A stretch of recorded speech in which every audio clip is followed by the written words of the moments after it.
Aquí comentando el rumor de la famosa servilleta que habría olvidado el presidente electo Ollanta Humala en un café de Uruguay con los nombres de los ministros. Bueno, no tenemos la servilleta en nuestro poder, pero tenemos algunos datos de muy buena fuente. Luis Chuquiguara, que fuera secretario de la presidencia durante la gestión de Alejandro Toledo, está voceado para canciller de Ollanta Humala. Así es, Luis Chuquiguara y Harold Forsyth, según lo que he leído en algunos medios. Están compitiendo. Yo creo de que el presidente electo tiene la obligación de cotejar diversas hojas de vida, trayectorias y tomar una decisión, ¿no? Porque el próximo gabinete, desde mi punto de vista, va a tener que conjugar lo técnico y lo político al tener un Congreso fraccionado. Es decir, un Congreso fraccionado que de repente decide la parte de la oposición hacerle la vida imposible al próximo presidente, tal y como fue como en el caso de Alejandro Toledo, requiere de un gabinete que tenga habilidades políticas para poder enfrentar el proceso de formación de opinión pública, ¿no? Y desde ese punto de vista yo creo que tanto Lucho Chuquiguara como Harold Forsyth están capacitados para el cargo, ¿no? ¿Algún otro Perú posibilista está en el bolo para algún ministerio? ¿Nos puede dar alguna primicia?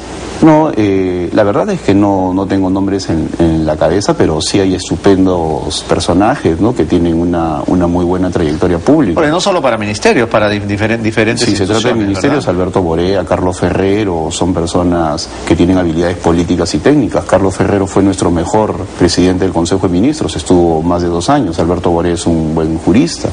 Y lo principal, como te decía al inicio de nuestra conversación, es que la ausencia de capital humano en el Perú hace que sea quien sea el presidente convoque a personalidades de diversos partidos. Alan García convocó a Pilar Macetti, a Rómulo Pizarro, a Mercedes Arauz, a Luis Carranza, que venían de la gestión y sin embargo no hubo mayor escándalo. Y igualmente Paniagua hizo una convocatoria multipartidaria. Entonces, si lo que necesitamos es gente capaz de conducir el país y gente que tenga la experiencia del caso, pues en Perú Posible tenemos la disposición para colaborar sin que esto constituya un cogobierno, que dicho sea de paso es una frase que no existe en el diccionario, ¿no? Cogobierno. Cogobierno. Usted ha responsabilizado, como muchos otros, y como el propio expresidente Toledo, a Pedro Pablo Kuczynski de haber sido un factor nefasto dentro de la campaña electoral. Efectivamente. ¿Por qué? Por lo siguiente, hay un patrón de comportamiento en el presidente García. En la campaña del 2006, él estimuló una serie de candidaturas pequeñas para que le quitaran puntos a la candidatura de Lourdes Flores Nano y no pasara a la segunda vuelta. Lo mismo se repitió con Pedro Pablo Kuczynski. Él estimuló la candidatura, le colocó el aparato del APRA, lo cual me consta, el aparato político del APRA. ¿Cómo le consta? Me consta porque los he visto en acción, ¿no? En los pueblos jóvenes repartiendo volantes, y sé que son aprietas porque yo hago política desde hace muchos años. ¿Usted conoce las caras? Conozco las caras muy bien. Y por otro lado, el señor Hugo Otero asesoró en términos de campaña políticos y de marketing político al señor Pedro Pablo Kuczynski, con el propósito de quitarle puntos en aquellos lugares donde Alejandro Toledo era fuerte, que era la capital, y lo logró. Al permitir el crecimiento o al estimular el crecimiento de Pedro Pablo Kuczynski, el gran perjudicado fue Alejandro Toledo. Y por otro lado, el presidente García desde ese punto de vista fue muy hábil al repetir ese patrón de comportamiento. Ahora, eso no significa que la culpa directa sea de García. Yo he señalado porque hemos escuchado al señor Toledo decir todavía no han cerrado mis heridas, y si como heridas alude a la derrota electoral, también habría que hacer un mea culpa, ¿no? Porque la actitud en un primer momento, cuando las cifras sonreían, fue de una inmensa soberbia, señor Cheput. Él estaba absolutamente convencido que iba a ganar, y su actitud al menospreciar a sus rivales, al decir cosas como PPK toca la flauta, yo dirijo la orquesta, es mi empleado, fueron actitudes soberbias que la gente, por supuesto, que fueron una respuesta a declaraciones primeras de Pedro Pablo Kuczynski indicando que Alejandro Toledo sería un buen canciller o un buen ministro. En la gran mayoría de casos nosotros respondimos, pero responderle al quinto de la encuesta esta no es un error garrafal. Y de ahí quiero inferir a lo siguiente, que la gran culpa en el fondo fue de nosotros.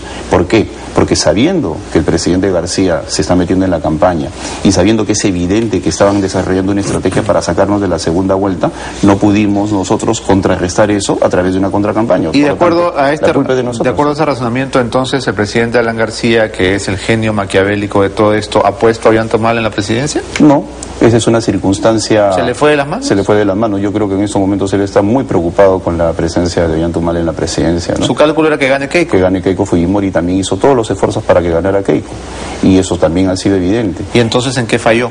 ¿En qué falló? En sacarlo a Alejandro Toledo, porque yo creo que si Alejandro Toledo hubiera competido en la segunda vuelta, sea con Ollantaytamala o con Keiko Fujimori, hubieran sido derrotados. Y a partir de allí, las posibilidades de conversación con Perú Posible serían mucho más factibles que con las otras dos agrupaciones, porque hemos demostrado talante democrático y hemos demostrado afán de servicio. Del APRA, dice usted.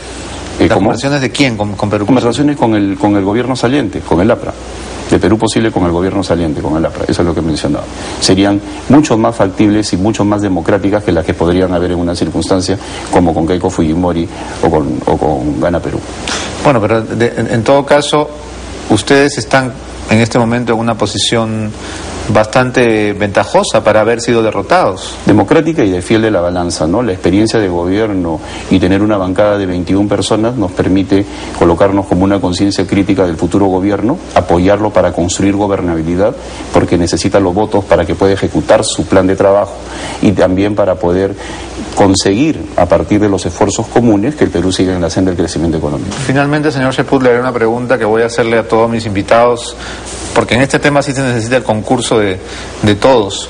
¿Cómo solucionar la crisis generada en torno al señor Walter Adubiri y al problema enorme que hay detrás? Bueno, en primer lugar, despolitizarla, ¿no? Yo creo de que la intervención muy torpe de la policía en circunstancias en las cuales está dando declaraciones un medio de comunicación demuestran de que hay mucho de politizado. ¿Usted cree que la policía no debió venir a detenerlo? No debió venir a detenerlo, no solamente por el ámbito jurisdiccional, sino también por si ellos han podido detenerlo acá a media cuadra, si querían hacerlo, ¿no? Han querido obviamente generar un escándalo y por qué no decirlo, de repente hasta una cortina de humo adicional a las que ya hay. ¿A quién beneficia este escándalo? Este escándalo beneficia a un proceso de distracción en el cual de repente podríamos haber estado hablando de la ley a favor de la corrupción que se ha promulgado hace pocos días, de una serie de intromisiones del Poder Ejecutivo, del propio caso del Defensor del Pueblo. Obviamente beneficia al gobierno. Y por otro lado, nos distrae de lo que verdaderamente es el fondo del asunto, que las protestas mineras, de las protestas de las comunidades alrededor de las minas tienen un sentido lógico, que es que están destruyendo su hábitat. No son para criminalizarlas como lo viene haciendo el gobierno. Por lo tanto, lo primero que hay que hacer es despolitizarlo, dejarlo en el ámbito jurídico, respetar los derechos humanos y respetar la libertad de los comuneros para expresarse. Pero lo que muchos dicen es, si usted tiene una orden de captura y va a un programa en vivo, está pidiendo que lo detengan. Bueno, yo creo que esa no ha sido la lógica que ha manejado el señor Walter Adubiri, ¿no? Yo creo que la lógica ha sido otra. Yo creo que el ámbito de captura creo que no está en el ámbito jurisdiccional, no corresponde a la ciudad de Lima, según lo que he escuchado algunos entendidos. Bien, muchas gracias, señor Cheput, por haber venido esta mañana al programa. Nosotros hacemos una pausa.